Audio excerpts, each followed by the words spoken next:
Good afternoon class. मैं मनोज जांगड़ा अपने YouTube channel CBSE math गुरुजी पर आप सभी का स्वागत करता हूं। 10th क्लास में आज हम आपके लिए लेके आए हैं क्वेश्चन बेस्ड सीरीज़ का पार्ट नंबर 3 पॉलिनोमियल चैप्टर का क्वेश्चन बेस्ड सीरीज़ का पार्ट नंबर 3। ठीक है, पार्ट 1 और पार्ट 2 की वीडियो पहले ही आ चुकी है बच्चों, उनका लिंक मैं नीचे डिस्क्रिप्शन में दे दूँगा। आज हम करने जा रहे हैं पार्ट 3 और इसके बाद सिर्फ एक और बचेगा पार्ट 4। उसके बाद पॉलिनोमियल चैप्टर हमारा पूरा ख़त्म हो जाएगा बच्चों। ठीक है, स्टार्ट करें। ठीक है, आज का हमारा पहला क्वेश्चन ये रहा। तो पहले क्वेश्चन में जैसा कि आप पढ़ सकते हो बच्चों, क्वेश्चन में क्या दिया है, find the zeros of the quadratic polynomial, यानी कि जो क्वाड्रेटिक पॉलिनोमियल उसके हमें जीरोज फाइंड करनी है and verify the relation between zeros and their coefficient. और हमें रिलेशन को वेरीफाई करना है जो कि किसके बीच है, जीरोज के और कोफिशिएंट। इसके ऊपर मैं एक अलग से वीडियो बना रखी है मैंने, जहाँ पे मैंने बताया है sum of zeros minus B upon A के बराबर होता है प्यारे बच्चों, product of zero C upon A के बराबर होता है। तो इसके बारे में मैं डिटेल आपको एक वीडियो बना चुका हूँ पहले ही, उसका लिंक आपको नीचे डिस्क्रिप्शन में मिल जाएगा, वहाँ पे जाके देख सकते हो। ठीक है बच्चों, तो स्टार्ट करते। सबसे पहले जीरोज कैसे निकालेंगे बच्चों। ठीक है, इसके साथ कुछ नहीं है प्यारे बच्चों, 1 होगा, 12 की 1 से मल्टीप्लाई करेंगे 12 के ऐसे फैक्टर करो बच्चों जिसको प्लस या माइनस करने पे क्या आ जाए, 7 आ जाए। तो जैसा कि आप सभी को पता है 12 के फैक्टर 4 3 जा 12, तो इसको हम लिख सकते हैं 4x प्लस 3x प्लस 12। यहाँ से कुछ कॉमन आ रहा है प्यारे बच्चों, क्या, x कॉमन लेने के बाद क्या बच जाएगा, x प्लस 4। यही फैक्टर है, सच यहाँ पे लिख दो। अब अगर आप यहाँ ध्यान से देखोगे इधर इस पे, ये कितना है प्यारे बच्चों, 3x, और यहाँ कितना x, तो यहाँ x के साथ 3 है, यहाँ नहीं है, इसका मतलब आपको 3 कॉमन लेना पड़ेगा। दूसरी बात, ये प्लस का 3 ले या माइनस का, यहाँ पे प्लस का साइन, यहाँ पे प्लस का, इसका मतलब क्या आ जाएगा बेटा, है प्लस का। उसके बाद ये जो x प्लस 4 फैक्टर है बच्चों, इसको कॉमन ले लो। x प्लस 4 फैक्टर को कॉमन लोगे तो यहाँ क्या बच जाएगा, x प्लस 3। जब ये दो फैक्टर आ जाते हैं प्यारे बच्चों, इसको किसके बराबर रखते हैं, 0। तो आइदर या तो ये वाला फैक्टर 0 के बराबर होगा या ये वाला फैक्टर 0 के बराबर होगा। तो x प्लस 4 को 0 के बराबर रखेंगे प्यारे बच्चों, तो x की वैल्यू आ जाएगी माइनस का 4। इसी तरीके से x प्लस 3 को 0 के बराबर रखेंगे तो x की वैल्यू कितनी आ जाएगी, -3। समझ पा रहे हो बात को बच्चों। तो ये तो हो गया एक हिस्सा, जैसे कि आप क्वेश्चन में पढ़ सकते हो कि हमें क्या फाइंड करनी है, जीरोज फाइंड करनी। अब हम दूसरे हिस्से की तरफ चलते हैं जहाँ पे हमें वेरीफाई करना है रिलेशन किसके बीच का, sum of zero and product of zeros के बीच में। तो जैसा कि आप सभी जानते हो बच्चों, सम ऑफ जीरोज किसके बराबर होता है प्यारे बच्चों, माइनस बी अपॉन ए। तो इसके दो हिस्से हैं प्यारे बच्चों, एक को हम LHS कहते हैं, एक को हम RHS। ये तो दो जीरोज आई है ना प्यारे बच्चों, एक को हम अल्फा मान लेते हैं, एक को हम बीटा। तो कह रहा है सम ऑफ जीरोज, यानी कि ये जो दो जीरोज है इनका सम। तो LHS हमारा क्या है, इनका सम मतलब अल्फा प्लस बीटा। और अल्फा कितना है प्यारे बच्चों, माइनस का 4, और बीटा कितना, -3। जैसे कि आप जानते हो प्लस माइनस माइनस, -4 -3 माइनस का 7। इसी तरीके से अगर आप RHS देखोगे बच्चों तो किसके बराबर है, -b अपॉन ए। अब ये ABC क्या होता है, वैसे तो मैं पहले ही बता चुका हूँ, लेकिन इस क्वेश्चन में भी बता दूँ। x के का जो कोफिशिएंट होता है प्यारे बच्चों, इसको हम a कहते हैं। x का जो कोफिशिएंट होता है उसे हम b कहते हैं, और ये जो कॉन्स्टेंट टर्म होता है उसे c। अब अगर यहाँ पे x है ही नहीं तो उसका कोफिशिएंट 0 हो जाएगा, यानी कि b की वैल्यू कितनी हो जाएगी, 0। कांस्टेंट टर्म नहीं है तो उसकी वैल्यू कितनी हो जाएगी, c की वैल्यू 0। समझ गए बात को। अगर x है उसके साथ कोई नंबर नहीं है तो b की वैल्यू कितनी हो जाएगी, 1। तो इस तरीके से आप ABC की वैल्यू निकाल सकते हो। तो क्लियरली अगर आप यहाँ से देखो तो b की वैल्यू कितनी है प्यारे बच्चों, b की वैल्यू कितनी है, 7, और a की वैल्यू कितनी है बच्चों, 1। तो कितना आ गया, -7। तो आप ध्यान से देख सकते हो आपका LHS भी -7 था, RHS भी कितना आ गया, -7। तो क्या आप ये कह सकते हो LHS इक्वल्स टू RHS। तो यानी कि अब हम इतना कह सकते हैं बच्चों कि सम ऑफ जीरोज तो वेरीफाई हो गया, यानी कि सम ऑफ जीरोज के केस में तो जो रिलेशन है हमारा वो वेरीफाई हो गया। अब हमें किसका देखना है, प्रोडक्ट ऑफ जीरो। तो आप अच्छी तरीके से जानते हो बच्चों, प्रोडक्ट ऑफ जीरोज किसके बराबर होता है बच्चों, C upon A. Product of zero किसके बराबर होता है, C अपॉन ए। तो प्रोडक्ट ऑफ जीरोज LHS में क्या आ रहा, प्रोडक्ट। प्रोडक्ट का मतलब क्या होता है, मल्टीप्लाई। किसकी मल्टीप्लाई बच्चों, जीरो। ठीक है, जीरोज हमने एक अल्फा मानी एक बीटा, तो यानी कि अल्फा बीटा। अल्फा कितना प्यारे बच्चों, माइनस का 4, बीटा कितना -3, माइनस माइनस प्लस 4 3 जा 12। ठीक है, समझ पा रहे हो बच्चों। RHS अगर आप ध्यान से देखो, RHS कितना है हमारा, C/A। तो RHS अगर हम निकाले बच्चों तो RHS आएगा C/A। तो C की वैल्यू यहाँ पे कितनी है बच्चों, 12, और A की वैल्यू कितनी है, 1। 12/1 कितना आ गया, 12। तो बच्चों ध्यान से देख सकते हो आप, 12 12, तो यहाँ फिर से LHS किसके बराबर आ गया हमारा, RHS के। ठीक है, यानी कि हम कह सकते हैं कि जो रिलेशन है प्रोडक्ट ऑफ जीरो का कांस्टेंट के साथ, कोफिशिएंट के साथ, वो यहाँ पे वेरीफाई हो गया। ठीक है, तो ये क्वेश्चन है, ये बेसिक के लिए काफ़ी इंपॉर्टेंट है, जिसमें आपको यहाँ एक पॉलिनोमियल दिया जाएगा और आपसे क्या क्या आ जाएगा, जीरोज फाइंड करो और ये रिलेशन वेरीफाई करो बच्चों। अब ये रिलेशन वेरीफाई बच्चों करते वक्त ध्यान रखना, LHS हमेशा RHS के बराबर आएगा। इन केस अगर नहीं आ रहा, दैट मीन्स आपने कोई ना कोई मिस्टेक वहाँ पे की है, तो जाके उस क्वेश्चन को दोबारा से रीचेक करो। अब इस क्वेश्चन के अगले जितने भी पार्ट होंगे बच्चों, उसमें मैं सिर्फ आपकी जीरोज निकालूंगा, मैं इस पॉलिनोमियल को चेंज करता जाऊंगा, जीरोज फाइंड करूंगा और वहाँ पे आपको ये बता दूंगा कि ABC की वैल्यू क्या है, और ये वाला पोर्शन आपको खुद से करना पड़ेगा। समझ पा रहे हो बात को। तो देखो बच्चों, अगले पार्ट में अगर इस पार्ट को आप ध्यान से देखो तो फर्स्ट पार्ट जैसा नहीं है, यानी कि आप वैसे नहीं कर सकते जैसा आपने फर्स्ट पार्ट में किया था। तो आप क्या कर सकते हो, तो आप इसे एक फॉर्मूले की शेप दे सकते हो। ध्यान से देखो, A² - B²। क्या मैं x को x का स्क्वायर लिख सकता हूँ प्यारे बच्चों? ठीक है, इसी तरीके से क्या मैं 16 को 4 का स्क्वायर लिख सकता हूँ बच्चों? अब अगर आप ध्यान से देखो तो A² - B²। तो A² - B² का क्या फॉर्मूला होता है बच्चों, A + B A - B। समझ पा रहे हो। अब इसके किसके बराबर रखेंगे, 0। या तो क्लास x + 4 0 के बराबर होगा, तो आप कह सकते हो x की वैल्यू कितनी होगी प्यारे बच्चों, -4। या x - 4 0 के बराबर होगा, तो x की वैल्यू कितनी हो सकती है बच्चों, 4। तो आप ध्यान से देख सकते हो, दो जीरोज हमारी क्या निकल के आ गई, एक -4 निकल के आ गई और एक किसकी निकल के आ गई, +4। समझ पा रहे हो बच्चों। अब बात आती है, जब आप वेरीफाई करोगे तो ABC की वैल्यू क्या है बच्चों, x² के साथ कुछ नहीं है, तो ये जो 1 है ना बच्चों, ये आपकी A की वैल्यू है। ठीक है, ये जो 16 है कांस्टेंट नंबर, ये कंप्लीट आपकी C की वैल्यू है बच्चों। और यहाँ ध्यान से देखो, x वाली टर्म है ही नहीं, और जब x वाली टर्म ही नहीं है तो जो B की वैल्यू होगी प्यारे बच्चों, वो क्या होगी, 0 होगी। समझ गए बात को, कोई दिक्कत। चले अगले पार्ट पर। अगले पार्ट आपके सामने ये रहा बच्चों। आपको चीज़ों को रटना नहीं है, जैसे आप रटोगे आप फंस जाओगे, वो माइनर चेंज करेगा और फिर आप फंसोगे। तो अगर आप ध्यान से देखो, ये क्वेश्चन इसके जैसा ही है लेकिन थोड़ा सा चेंज किया है, इसलिए स्क्वायर की फॉर्म में लिखने में आपको दिक्कत हो सकती है। तो बच्चों देखो, आपके पास बहुत सारे ऑप्शन है। सबसे पहले तो आप यहाँ से 3 कॉमन ले सकते हो, तो क्या बचेगा, 2x² - 1। समझ पा रहे हो बात। उसके बाद देखो बच्चों, अंदर 3, ये जो 2x² है, क्या आप इसे ये लिख सकते हो, √2x का होल स्क्वायर, और 1 को क्या लिख सकते हो, 1 का स्क्वायर। क्यों लिख सकते हो बच्चों, देखो ध्यान से, √2 का स्क्वायर करोगे तो 2 ही आएगा, और x का स्क्वायर करोगे तो कितना आ जाएगा, x² ही आएगा।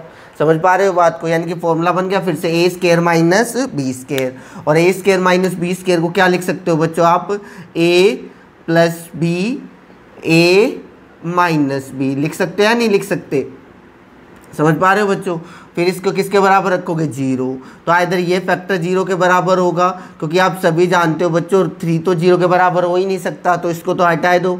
या तो √2x + 1 0 के बराबर होगा, या √2x - 1 0 के बराबर होगा या नहीं होगा। अगर ये है तो आप यहाँ से क्या कह सकते हो प्यारे बच्चों, x की वैल्यू आएगी -1/√3, और यहाँ से x की वैल्यू कितनी आ जाएगी, 1/√2।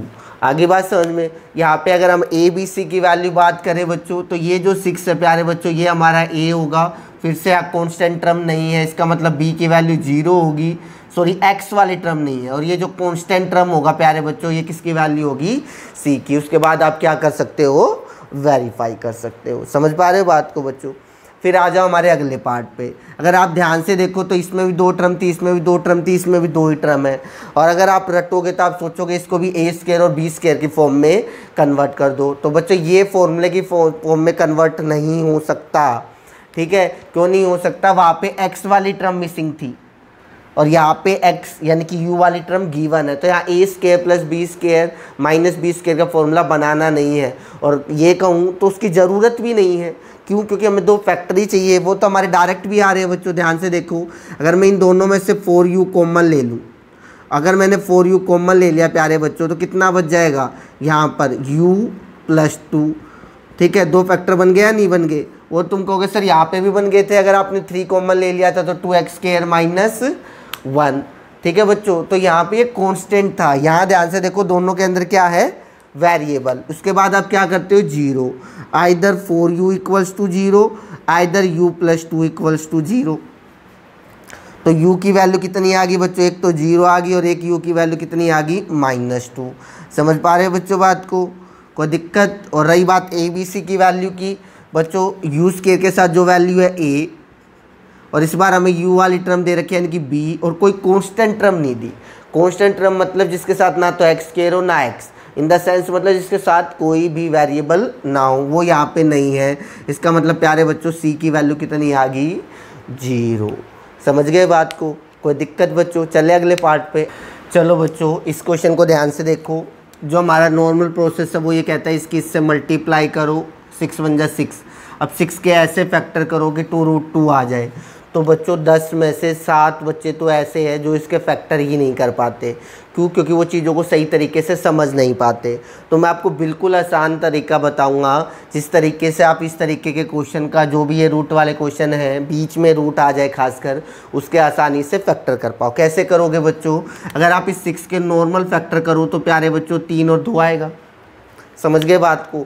तो बच्चों ज़्यादातर क्वेश्चन में, इवन मैं ये कह सकता हूँ 90% क्वेश्चन में, अगर यहाँ ये √2 है तो इस 2 की जगह आप ये लिख सकते हो √2 × √2, क्योंकि आपको पता √2 के √2 से करूँगा 2 आ जाएगा।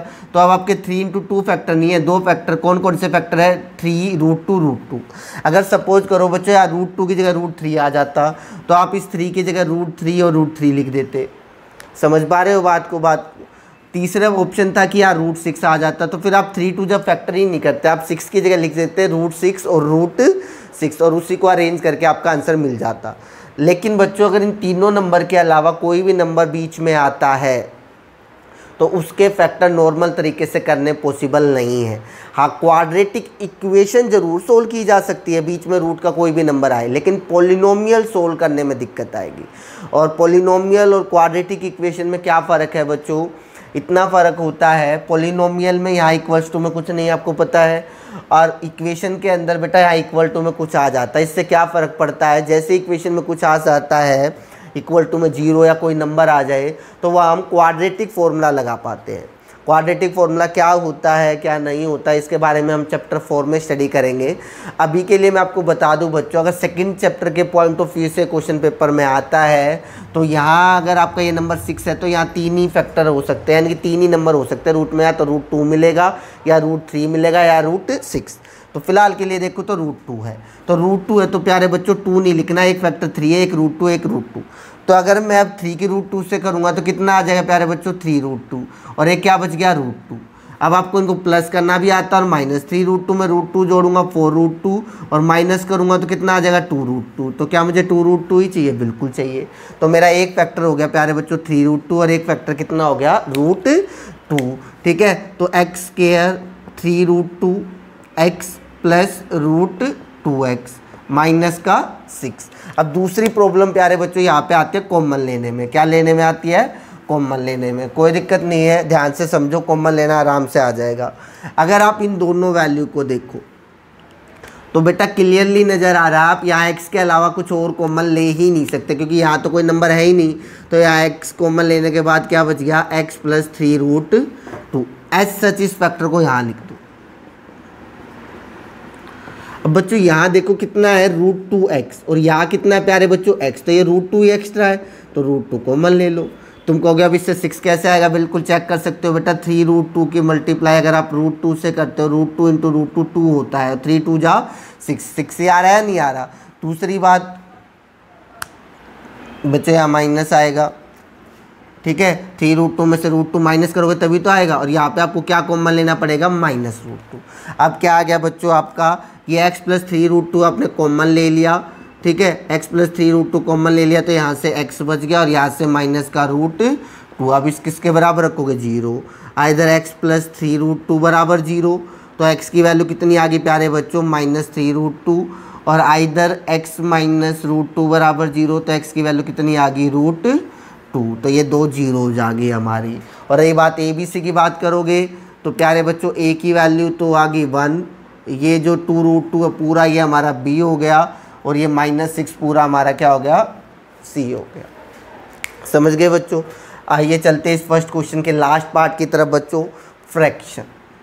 अब ये फ्रैक्शन में बच्चों पहली बात ध्यान दें, ये इक्वेशन नहीं है, कभी आप 6 से मल्टीप्लाई करके 6 को हटा दो। तो करना क्या है आपको, आप डायरेक्ट फैक्टराइज भी नहीं कर सकते, आप एलसीएम ले लो बच्चों इसका। तो एलसीएम लोगे तो आपको पता है इसके नीचे कुछ नहीं 1, इसके नीचे कुछ नहीं 1, तो एलसीएम कितना आएगा, 6। 6 को 1 से डिवाइड करोगे प्यारे बच्चों 6 आएगा, 6 की x² से करोगे 6x², 6 को 6 से डिवाइड करेगा 1, 1 की x से करोगे x, 6 को 6 से डिवाइड करोगे कितना आ जाएगा 1, 1 के ऊपर मल्टीप्लाई करोगे 1 से कितना आ जाएगा प्यारे बच्चों, और 2 से करोगे तो 2। तो ये 6 एज सच पड़ा रहना चाहिए बच्चों, बाहर इसको हटा नहीं सकते आप।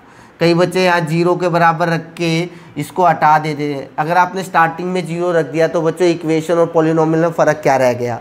तो आप इस 6 को बाहर कॉमन लेके रख दो, आपको इस 6 का करना कुछ नहीं है, ये बाहर एज इट इज पड़ा रहेगा। अब अंदर के नॉर्मल फैक्टर कर दो जैसे करते हो, अंदर के नॉर्मल फैक्टर मतलब 6 2 जा 12, 12 के ऐसे फैक्टर करो कि 1 आ जाए प्यारे बच्चों, 4 3 जा 12, तो 4x प्लस का 3x। अब 4 में से 3 माइनस करूँगा तभी तो x बचेगा, ठीक है। अब यहाँ से क्या कॉमन ले लो बच्चों, 3x, तो क्या बचेगा अंदर 2x प्लस का, ठीक है, 3 2 जा 6, तो सॉरी 2 कॉमन लेना था 2, तो कितना आ जाएगा यहाँ 3x और यहाँ 2। यही फैक्टर एज इट इज यहाँ रख दो प्यारे बच्चों, यहाँ माइनस का 3 है बच्चों, यहाँ प्लस का 3, तो इसका मतलब क्या कॉमन ले लूँ, माइनस का 1। समझ पा रहे हो बात को, कोई दिक्कत, ठीक है। अब ये जो कॉमन फैक्टर है बच्चों इसको एक बार कॉमन ले लो, 3x प्लस 2, तो क्या आ जाएगा अंदर 2x माइनस 1, 1/6 इक्वल्स टू 0। उसके बाद आपको पता है बच्चों आइदर ये 0 होगा या फिर ये, तो 3x प्लस 2 बराबर 0 रखोगे बच्चों तो x की वैल्यू कितनी आ जाएगी, -2/3, और 2x माइनस 1 को 0 के बराबर रखोगे बच्चों तो x की वैल्यू कितनी आ जाएगी, 1/2। ये आपकी क्या आ गई, 0। और अगर आप ए बी सी की बात करोगे बच्चों तो a यहाँ पे आपका 1 आ जाएगा, b इज कम्प्लीट 1/6, और c की वैल्यू कितनी आ जाएगी, -2। तो यहाँ पे बच्चों हमारा पहला क्वेश्चन ख़त्म होता है जिसमें हमें किसी भी क्वाड्रेटिक पॉलिनोमियल की जीरोज फाइंड करनी है और रिलेशन वेरीफाई करना है। समझ पा रहे हो बच्चों बात को। जैसा कि इस क्वेश्चन में आप पढ़ सकते हो बच्चों, हमें क्या दे रखा है, हमें एक ऐसा क्वाड्रेटिक पॉलिनोमियल फाइंड करना है जिस पॉलिनोमियल के अंदर sum of zeros and product of zeros दे रखी हो। बेटा ध्यान से सुन लो क्वेश्चन को, जिस क्वेश्चन के अंदर सम ऑफ जीरोज दे रखी है एंड प्रोडक्ट ऑफ जीरो। कुछ क्वेश्चन में वो जीरोज भी दे सकता है, तो ये आपको ध्यान रखना है कि क्वेश्चन में क्या दिया है, जीरोज दिया है या सम ऑफ जीरोज दिए हैं, ठीक है। तो फिलहाल इस क्वेश्चन में हमें चीज़ें क्या दे रखी है बच्चों, सम ऑफ जीरोज दे रखी है एंड प्रोडक्ट ऑफ जीरो। तो फर्स्ट पार्ट में जो पहला नंबर लिखा है वो सम ऑफ जीरो है, एंड सेकंड पार्ट में ये जो दूसरा नंबर लिखा है ये बच्चों क्या है, प्रोडक्ट ऑफ जीरो। तो बच्चों जब मैंने एक क्वेश्चन कराया था क्वाड्रेटिक पॉलिनोमियल, मैंने एक वीडियो बनाई थी बच्चों जिसमें मैंने आपको जीरोज निकालनी सिखाई थी, उसके अंदर उसके रिलेशन को वेरीफाई करना सिखाया था। तो उस वीडियो में मैंने डिटेल आपको एक एक्सप्लेनेशन बताई थी कि अगर sum of zero and product of zero दे रखे तो क्वाड्रेटिक पॉलिनोमियल कैसे फाइंड करेंगे। तो उस क्वाड्रेटिक पॉलिनोमियल का जो फॉर्मूला है प्यारे बच्चों वो ये है। तो ये फॉर्मूला था बच्चों, के क्यों लगाया गया है उसका रीज़न मैंने वहाँ दे दिया था। फिलहाल के लिए आप इतना समझ सकते हो के का कोई मतलब नहीं है, ना ही हमें के की कोई वैल्यू चाहिए, एज सच लिखा रहेगा लास्ट तक, इससे हमें कोई फ़र्क नहीं पड़ता। अल्फ़ा बीटा आपको पता 2 जीरो प्लस का साइन मतलब, तो इसको आप क्या कह सकते हो, एस से भी डिनोट कर सकते हो जिसका मतलब होता है sum of zero. Alpha beta मतलब मल्टीप्लाई, इसको आप पी से डिनोट कर सकते हो जिसका मतलब है प्रोडक्ट ऑफ जीरो। यानी कि दो चीज़ें मुझे पता है, sum of zero, product of zero, वो वैल्यू मैं यहाँ पुट करके क्या फाइंड कर सकता हूँ, क्वाड्रेटिक पॉलिनोमियल। तो यहाँ पे क्वेश्चन में ध्यान से देखो बच्चों, ये दे रखा सम ऑफ जीरो, ये प्रोडक्ट, यानी कि ये एस की वैल्यू दे रखी है और ये पी की। तो जो क्वाड्रेटिक पॉलिनोमियल का फार्मूला होगा प्यारे बच्चों, वो क्या होगा, के एज इट इज रहेगा x square minus sum of zero. तो सम ऑफ जीरो कितना बच्चों, -8/3। ठीक है बच्चों, प्रोडक्ट ऑफ जीरो। इसके बाद आपको क्या करना है, जितना सिंप्लीफाई कर सकते हो कर लो। सिंप्लीफाई क्या कर सकते हो प्यारे बच्चों, एलसीएम। तो इसकी इससे मल्टीप्लाई करोगे 3x² minus minus plus 8x और बाय 4, और इस पूरे के नीचे जो 3 आएगा बच्चों, या तो इस पूरे के नीचे रख लो या उससे बाहर ले जाओ। तो ये जो आपका आएगा बच्चों, ये आपका रिक्वायर्ड क्वाड्रेटिक पॉलिनोमियल आ जाएगा, जिसके सम ऑफ जीरो ये है और प्रोडक्ट ऑफ जीरो ये है। समझ पा रहे हो बात को। इसी तरीके से अगले क्वेश्चन के अंदर देखो, x square minus sum of zero कितना बेटा 21/8 और प्रोडक्ट ऑफ जीरो कितना 5/16।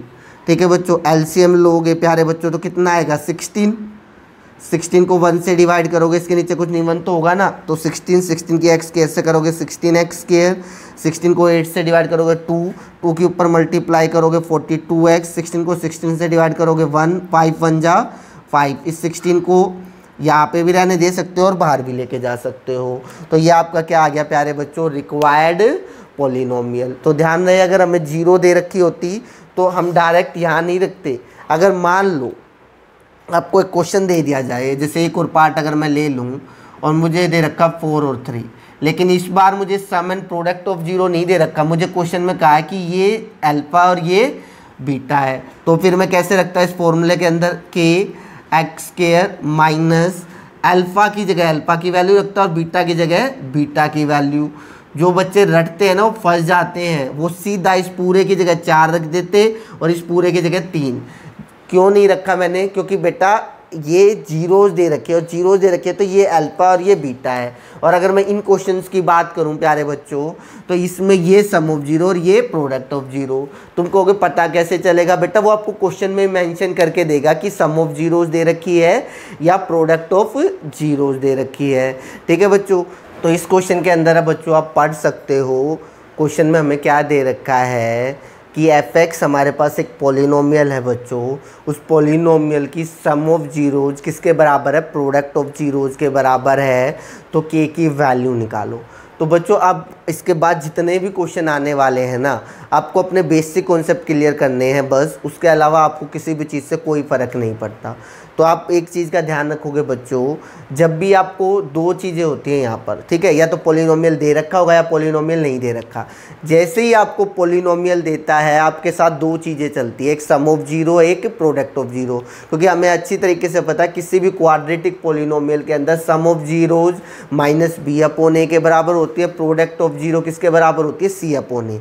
अगर आपको क्वेश्चन ना भी समझ में आए तो कम से कम आप इतना कर लो, अब मुझे इस क्वेश्चन में एक पॉलिनोमियल दे रखा है, तो पॉलिनोमियल दे रखा है तो मेरी क्वेश्चन की जो शुरुआत होगी प्यारे बच्चों वो इस तरीके से होगी।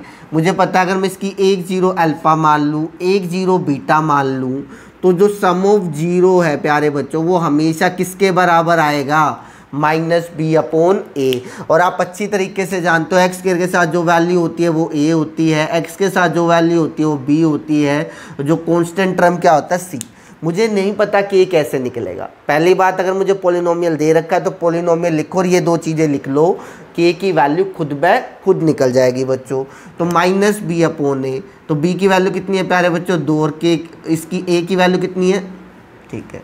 फिर हमें पता प्रोडक्ट ऑफ जीरो किसके बराबर होता है बच्चों, c/a, ठीक है। तो प्रोडक्ट कितना है बच्चों, यहाँ पे c/a, c की वैल्यू कितनी है 3k और a की वैल्यू कितनी है प्यारे बच्चों k, तो k से k कैंसिल भी कर सकते हो। इतना आ गया।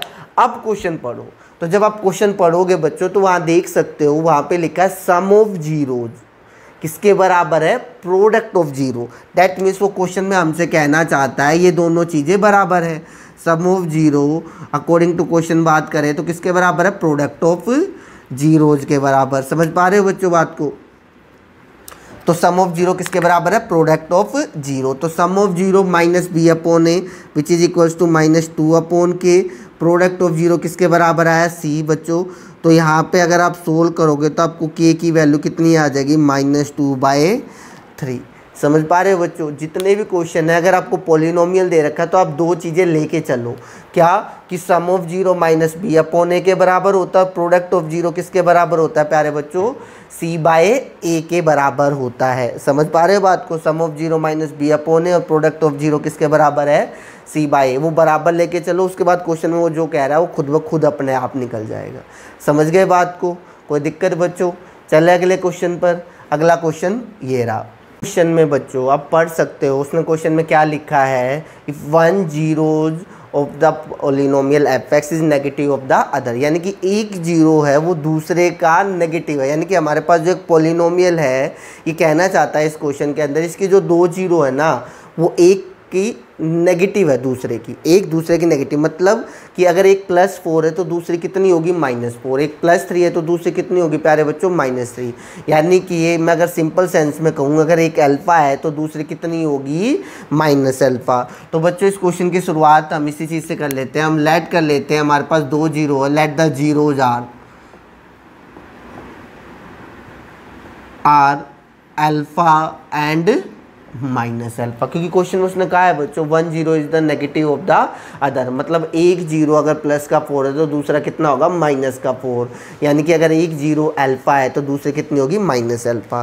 फिर पिछले क्वेश्चन में प्यारे बच्चों मैंने आपको समझाया था, जब भी आपको कोई पॉलिनोमियल दिया जाए तो आप दो चीज़ें लेके चलो, सम ऑफ जीरो और प्रोडक्ट ऑफ जीरो। आंसर आपका खुद ब खुद निकल जाएगा। तो आपको पता है sum of zero alpha plus beta किसके बराबर होता है? -b upon A. तुम कहोगे आप बीटा क्यों लिख दिया? बच्चों अभी लिखेंगे वो अल्फ़ा, एक्चुअल में तो अल्फ़ा प्लस बीटा होता है ना, इस क्वेश्चन के अकॉर्डिंग -अल्फ़ा है तो वो लिखेंगे अभी, ठीक है। तो यहाँ समझो पहले, ये क्या हो गया आपका ए, ये पूरा आपका क्या हो गया बी, और ये क्या हो गया सी।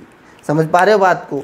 तो अल्फ़ा बीटा की जगह क्वेश्चन में कितना दे रखा? -अल्फ़ा, माइनस बी की वैल्यू कितनी है प्यारे बच्चों? -8 के, ए की वैल्यू कितनी है? 4।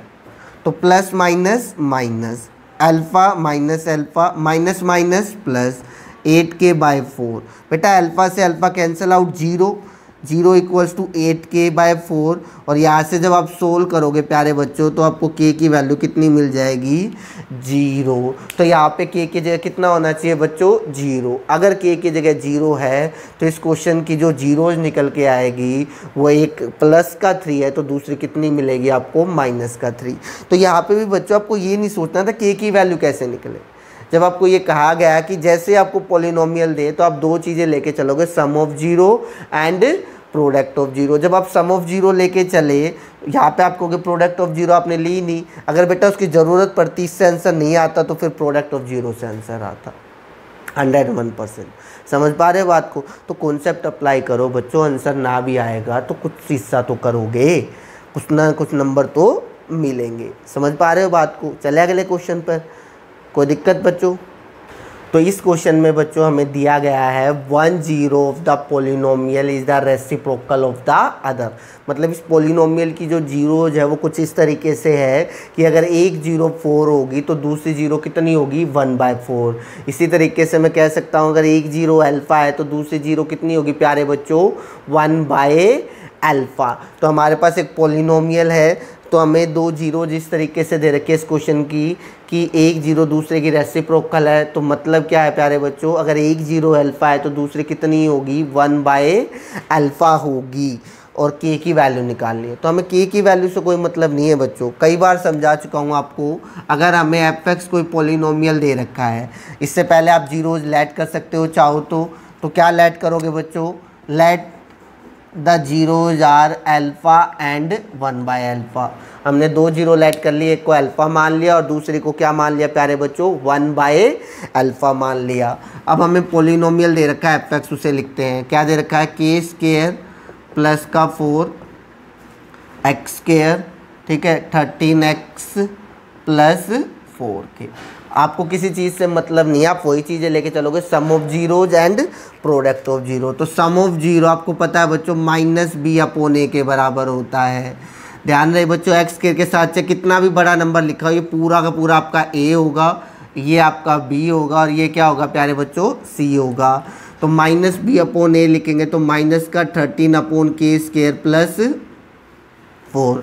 इसी तरीके से प्रोडक्ट ऑफ जीरो किसके बराबर होगा प्यारे बच्चों, c by a, that means 4k upon k square plus 4। अब क्वेश्चन में हमें दे रखे बच्चों एक जीरो, दूसरे की क्या है रेसिप्रोकल, यानी कि बीटा की जगह आप क्या ले सकते हो 1 बाय अल्फ़ा। ये अल्फ़ा और इस बीटा की जगह आपने ले लिया 1 बाय अल्फ़ा। ये बराबर है प्यारे बच्चों 4k k स्क्वायर प्लस 4।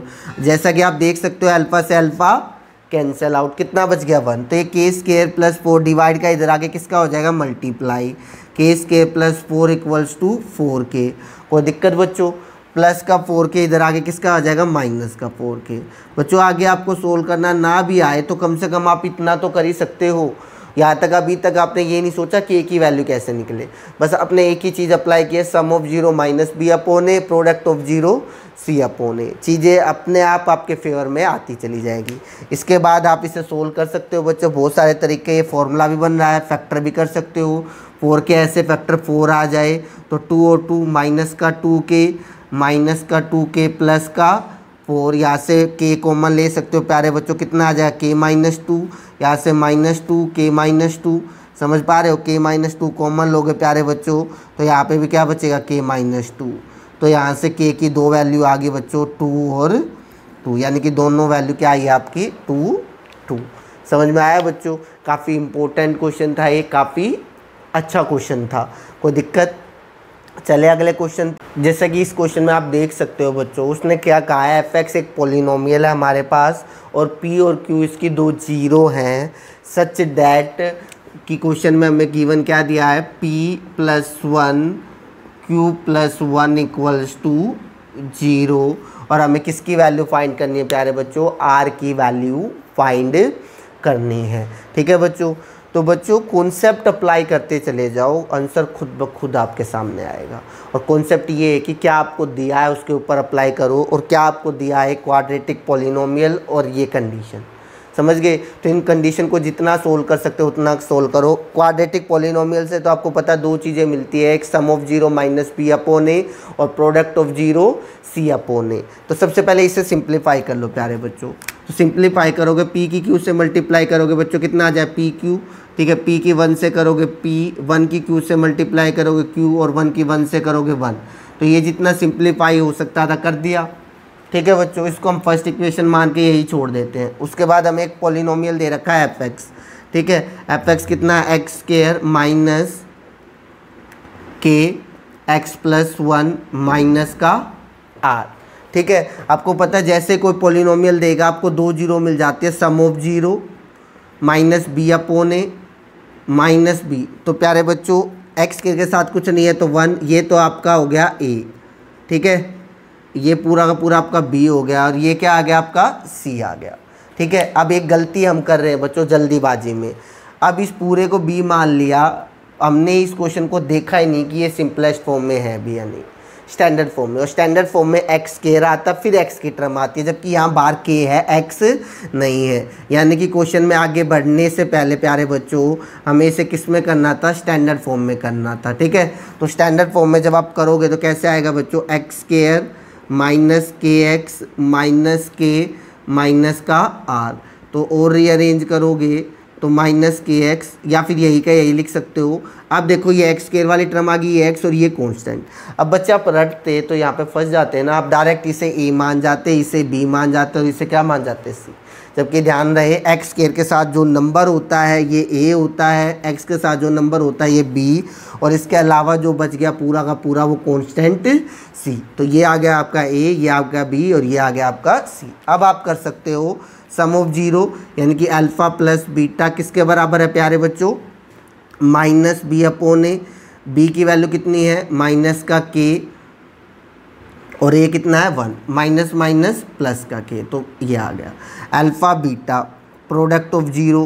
ठीक है, अगर आप तुम कहोगे अल्फ़ा प्लस बीटा क्यों ले रहे हो, बेटा एक्चुअल में तो यही लेते हैं। अल्फ़ा की वैल्यू इस क्वेश्चन के अकॉर्डिंग हमें पी दे रखा, तो इसकी जगह पी लिख सकता हूँ और इसकी जगह क्या लिख सकता हूँ क्यू। तो यानी कि मैं एक चीज़ कह सकता हूँ पी प्लस क्यू किसके बराबर है के। इसी तरीके से अल्फ़ा बीटा किसके बराबर होता है प्यारे बच्चों, सी बाय सी। ये पूरी वैल्यू आएगी, ध्यान रहे, माइनस का के माइनस का आर अपॉन में 1, और यहाँ पे इस क्वेश्चन में ये हमें पी दे रखा है, ये Q. Minus k minus are. तो क्या मैं ये कह सकता हूँ बच्चों इस क्वेश्चन में पी क्यू की वैल्यू ये आ गई। तो जितना हम सिंप्लीफाई कर सकते थे वो हमने कर दिया। अब देखते हैं सी की वैल्यू कैसे निकलेगी। अब इस कंडीशन को देखो पी क्यू, ये रहा पी क्यू, ये वैल्यू यहाँ रख सकता हूँ बच्चों। पी प्लस क्यू, ये रहा पी प्लस क्यू, ये वैल्यू यहाँ रख सकता हूँ। इन वैल्यू को यहाँ पे रखो, आर की वैल्यू खुद ब खुद निकल जाएगी। तो मैं इसको सेकेंड इक्वेशन मान लेता हूँ प्यारे बच्चों, इसको थर्ड इक्वेशन मान लेता हूँ। और यहाँ आते हैं हम लिखते हैं from equation first, second and third, ये यूज करते हैं हम। तो ये वैल्यू आप पुट करो। पी की वैल्यू कितनी है बच्चों, minus k minus r. P plus q की वैल्यू कितनी है, प्लस का के प्लस 1 इक्वल्स टू 0। अब यहाँ देख सकते हो बेटा के से k cancel, minus r plus 1 equals to 0। तो यहाँ से आप आर की वैल्यू कितनी कह सकते हो बच्चों, 1। तो फिर से खुद ब खुद निकल आई बच्चों। तो हमेशा मैथ में जो क्वेश्चन करने का सही कॉन्सेप्ट होता है बच्चों, आपको गिवन पे फोकस करना है, ना कि इस चीज़ पे कि आपको क्या फाइंड करना है। और गिवन ये था इस क्वेश्चन में, एक तो ये कंडीशन और दूसरा ये पॉलिनोमियल। तो जैसा कि मैंने आज स्टार्टिंग में बताया था, जब भी पॉलिनोमियल दिया जाता है आपको दो चीज़ें दी जाती है, एक sum of 0 minus B upon A और product of 0 C upon A. और कंडीशन को आपने यूज किया और आपका आंसर आ गया। समझ पाए बच्चों? कोई दिक्कत? आज की वीडियो अच्छी से समझ में आई।